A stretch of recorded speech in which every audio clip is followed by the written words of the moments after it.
No. So this is the art room, where kids, they do a bunch of projects for the school. They paint, they do sculptures right there. As you can see, there's a bunch of sculptures right there, from past students or like from several years. Also over there, there's more sculptures over there. They look nice and they look creative. So this is the band room.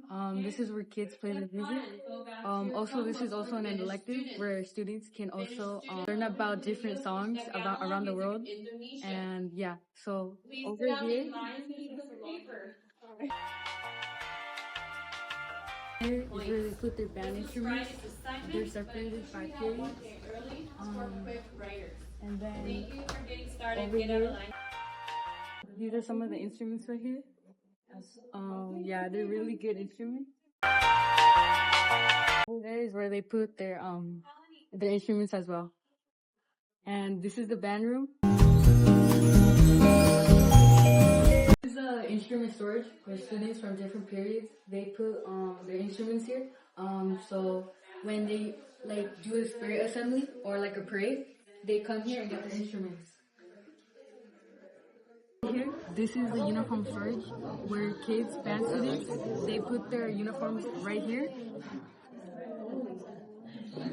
Okay, so this is the instrument repair room. If your instrument gets like broken down, you come here and then you come and repair it. As you can see, there's a lot of broken instruments here where they repair stuff. So right here, this is the repair room, and then there's a broken piano right here. As you can see, it doesn't work, so they're on their way to repair the piano. Okay, so right behind me, there's trophies right behind me that the school band students have won during the past years. First question is, what is something you would have told your past self in your first year of teaching? Don't try to do everything. Second question, was it a difficult journey to start teaching? If so, explain why.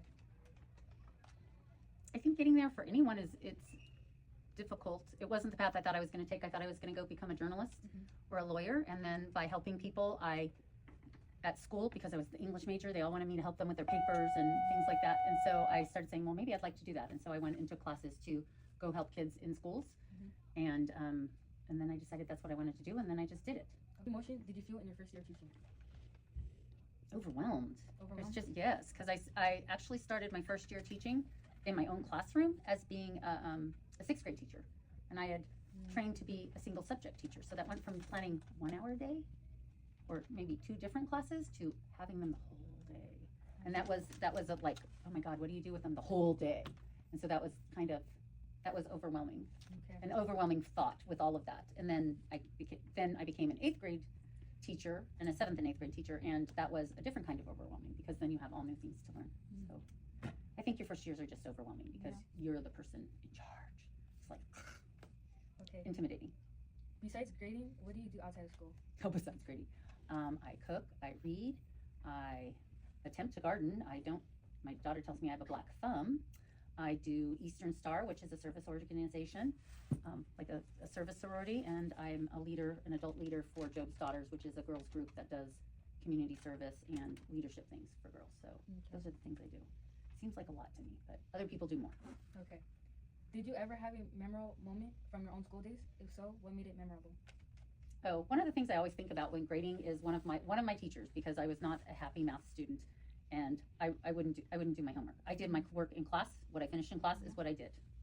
I wasn't the example of the best student, but it drove my teacher crazy that despite that, I would always get A's on my tests. Oh yeah? I would always get A's on my tests. So when it came down to my final grade, I had an 89.9. 89.9? And he would not round it up because I didn't do all my homework. And I was like, I was very embittered by that. So I always round up. If it's an 89.5 or above, I round up. But I always thought that was super petty, but whatever. He's like, if you'd done the homework, you'd have an A instantly. And I'm like, It's like, darn you. What book or movie had a big impact on your life? One of the books that I loved when I was in 8th grade was Gone with the Wind. Gone with the Wind? Gone with the Wind. Remember they read it in The Outsiders? And it was a huge book. And I read it in 3 days over a 3-day weekend. My mother's like, of course you did. That's all you did all weekend, which it was. But I had read that all, and that made me think that, oh, I can read anything because I could do that. I could read whatever. I can do that. So it kind of shifted the way I saw how I could read and do things, that I could read more and do more in that way. It's kind of weird, but that's one of the things that I was like, I read it in 3 days, and it was over 1,000 pages. So I was, oh, good job. So, final question. Growing up, did you ever have a favorite teacher, and were they the reason you're a teacher now? I did have favorite teachers. I had some of my favorite teachers were the ones who interacted with us on a personal basis, like Mrs. Weesey, right? Sorry, my freshman English teacher, or my biology and advanced biology teacher, Mrs. Thompson, who, she made things like tangible. She made them like real. Like, we didn't just read the book about it. We had experiments for everything, and everything had an experiment that showed you how that worked. And so those were two things that always stuck with me. And then my college teacher, who also did reenactments, and you had to do reenactments in his class. So those are things that I was very struck with and try to do, but it's kind of harder in English. You don't have experiments with English. You just, lots of it you have to do.